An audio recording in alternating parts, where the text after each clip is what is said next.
remove the taillight assembly, you will need to remove the engine trim pieces and fan. Please follow the link provided at the end of this video for additional assistance with that task.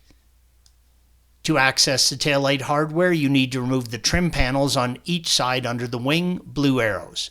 Begin by raising the wing, red arrow. With the wing raised, use your hands and lift the trim panels up and out. They are just held in place by plastic nubs that sit in rubber grommets. On the left side, make sure the car is cold and the cooling system is not under any pressure, and remove the coolant cap, red arrow, and the oil filler cap, blue arrow. Using your hands, lift out the trim panel. Make sure to reinstall the caps so that nothing can fall in while you are working. You can now access the two screws on each side that hold the taillight assemblies in place, red arrow.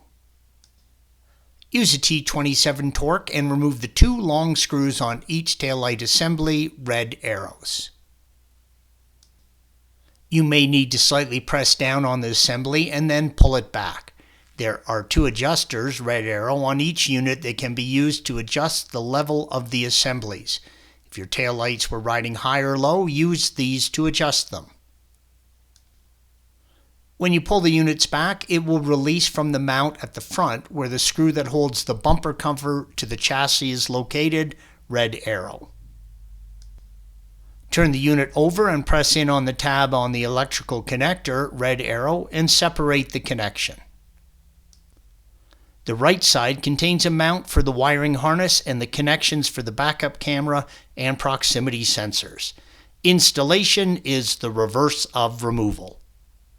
Thanks for watching. Be sure to subscribe to our channel and check out another video in this series.